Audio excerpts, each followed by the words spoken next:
Welcome to the Anxious Attachment Solution. I am your host, Life Coach Amberlynn. I teach women how to take back their brain from anxious attachment patterns with love and compassion. It is my mission to help every anxiously attached woman understand their brain, stop the anxious cycle, and finally feel confident and secure in who they are so they can live the life they want. I'm so glad you're here with me today. Hello and welcome to the Anxious Attachment Solution. I am your host, Life Coach Amberlynn. I help women with anxious attachment calm their nervous system, rewire their anxious patterns, and develop new habits so that they can have the life and relationships they want using my secure method. Thank you for joining me today. On this week's episode, I'm going to be talking about how to stop the anxiety spiral. If you are new to my work, welcome. On this podcast, I talk about anxious attachment in terms of real life, real thoughts, real feelings, and real solutions.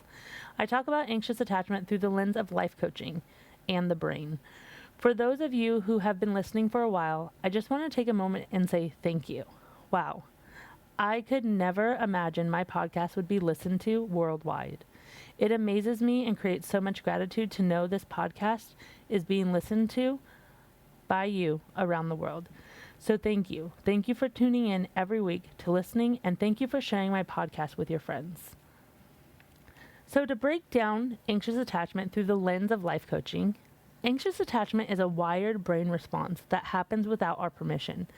And if we're not aware of these cycles, patterns, they stay on automatic. I help women with anxious attachment become aware of their anxious cycle, what it looks like, what it sounds like, and how it shows up in their life. I help women with anxious attachment become aware of their anxious thoughts that have created these patterns, and I help them understand the story their anxious attachment has been telling their brain and body for the past decade or more for most of us. I teach women that their brain on any given day has a fight, flight, freeze response when their amygdala is triggered. That's just the part of the brain that is in control of our emotions.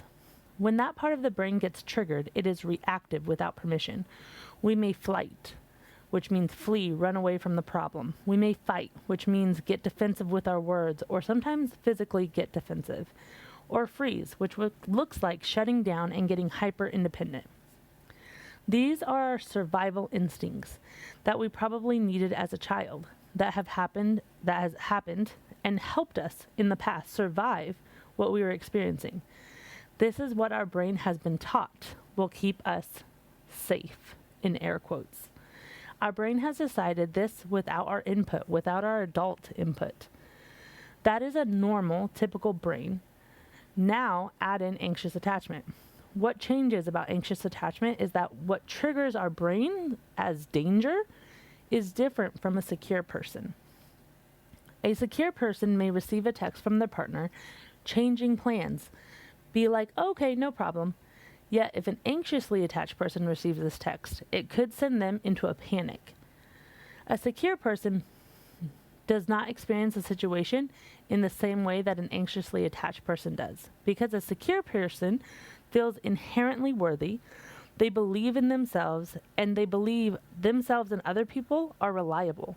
They stay grounded and seek repair, they seek understanding. They know how to soothe their nervous system. They know how to self-regulate, self-soothe. They are calm and direct. They view love as a stable and safe and consistent experience. Whereas us with anxious attachment feel a consistent hum of not being worthy unless someone else validates us. We often don't trust ourselves to make the right decision or our partners to show up and stay. We live in fear that they will leave or withdraw their love and affection if something goes wrong in times of conflict, real or perceived by our brain. People with anxious attachment panic. They cling to someone and sometimes overreact. In times of conflict, we may seek high and urgent needs for closeness. We are indirect and reactive. Us with anxious attachment have a hard time self-soothing. We view love as intense, uncertain, and conditional. My clients always come to me and say, but how do I stop it? How do I stop my anxiety spiral, my negative thoughts, my reactive nature, my panic, the urgency? I want to just stop it. How do I stop it? I tell them you're in the right place. I can help you with all of that. The first step, though, is knowing your anxious attachment, what it looks like, what it sounds like, and how it shows up for you. I tell my clients the first step in the secure method is awareness. You have to know what is going on in the back of your brain.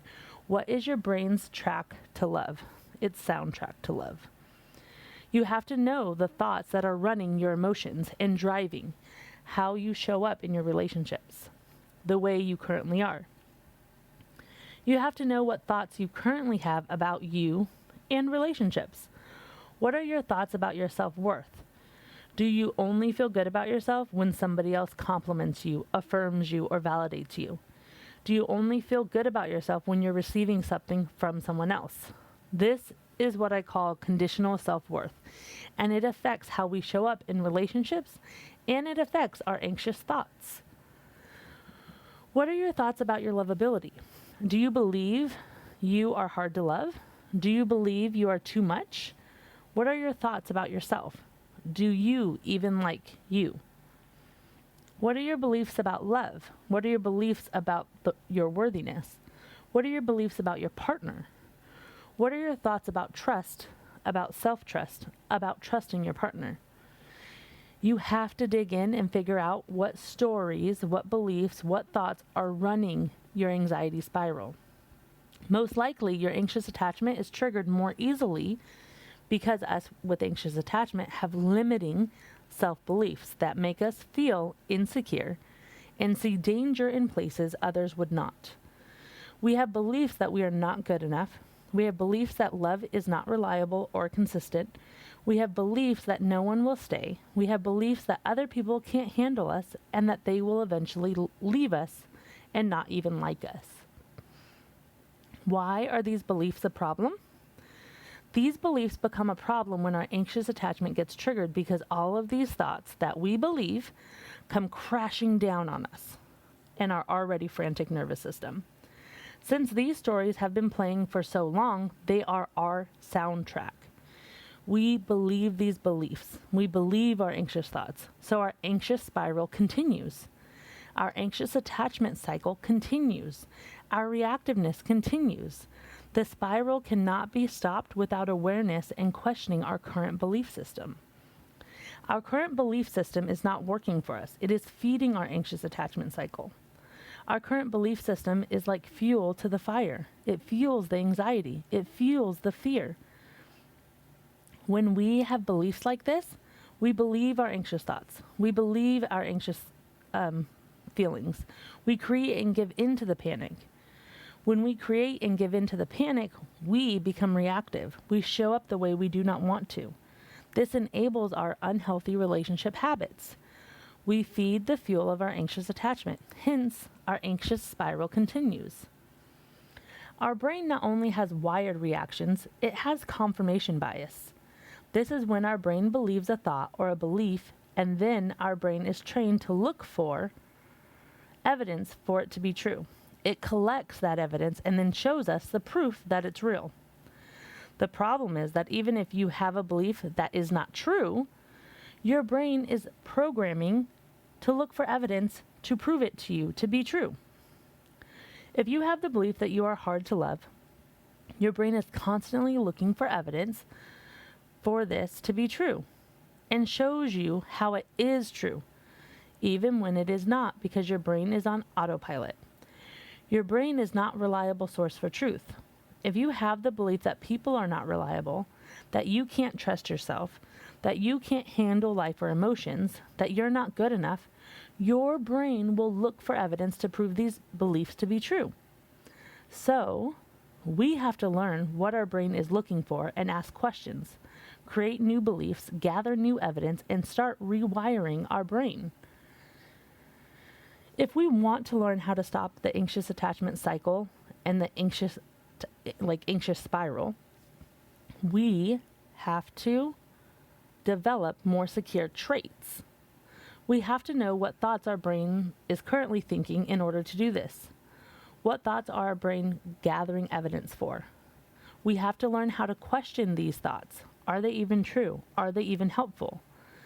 That is why I work with my clients on developing secure self-worth. Most of my clients have conditional self-worth, where they only feel good enough when other people validate them, when they earn that certificate, when someone else is happy with them, when, air quote, anything outside of them shows them that they are worthy. This becomes a problem because life is going to life. Misunderstandings are going to happen. We are going to make mistakes. And if we don't have secure base inside of us, we will fall apart. We will fall prey to our anxious attachment belief system. We will believe all of our anxious attachment thoughts. I teach my clients how to develop unconditional self-love, unconditional self-worth. I teach them how to take back their power, how to love themselves, how to give themselves what they need instead of waiting for someone else to give them the understanding, the validation, the affirmation. Their self-love does not have to be perfect. It just has to be present, building. And we have to turn the volume up so that when these old thought patterns come in, they bounce off our self-worth like, nah, you're not welcome here. My clients also say, Amber, how do I develop secure self-worth? How do I deconstruct my current beliefs? Do I have to change all of my beliefs and all of my thoughts? The answer is simple. One thought at a time. One belief at a time. You do not have to change them all right now.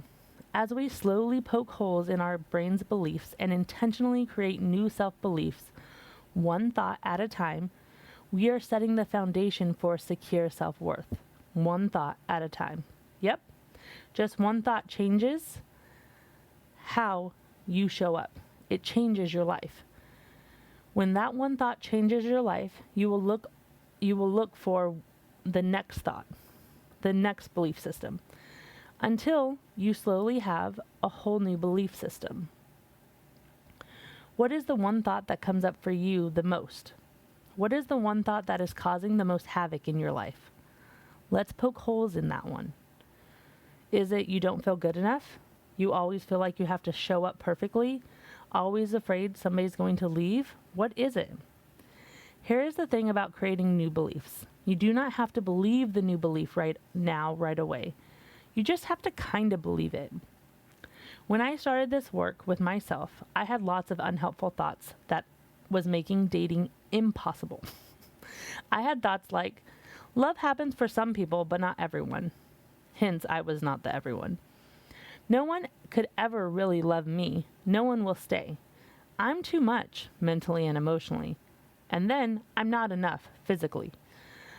I was overweight. I never thought I was pretty enough. So I slowly chipped away at these beliefs. I practiced thoughts like, some people find love. I could be some people. Some people find love that stays, so it could happen for me. I am enough. Some people love fat people. Some people could love me. You see how these are not over-the-top affirmations? You see how these leave enough room for belief? These are what we call neutral thoughts that eventually help us shift our thought to more positive, more affirmative later on as we go. Over-the-top affirmations never worked for me. I could not just slap on a sticky note, I'm hot, I'm sexy. Everyone would be lucky to have me as their partner. My brain would not believe this, not even for a second. So I have to start with a less negative thought, a more neutral thought. Once my brain believed the neutral thought, I'd work my way up to a more positive thought. What if I could find the love of my life, even if I had to go on as many dates as it took? What if I could find someone who loved me, even if it takes 100 no's and 1,000 breakups? What if I didn't make breakups mean something was wrong with me? What if I saw everything as progress towards the love of my life instead of everything wasting my time? I am telling you that slowly you are able to ask yourself different questions. You're able to choose thoughts on purpose with intention to change your mindset about you, relationships. You eventually are able to develop secure self-worth, higher self-esteem, and more confidence. Over time, when you have established this, you have built a stronger defense team for when your anxious attachment gets triggered. You're able to be more self-aware, call your brain out, talk back to your brain, point out what thoughts are helping you and what thoughts are not. What thoughts are true, what thoughts are not. You get to see the stories your brain is telling you and decide to keep them, believe them, or toss them out.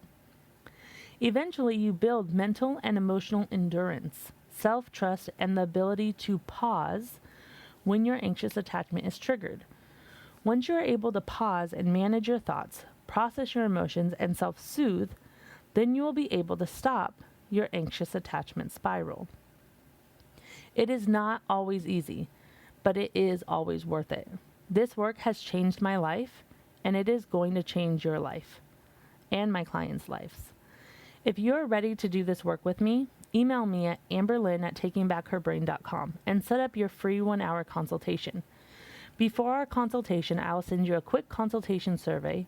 Once filled out, this shows me what you want to work on and gives me a little bit more information that you think is helpful before we meet.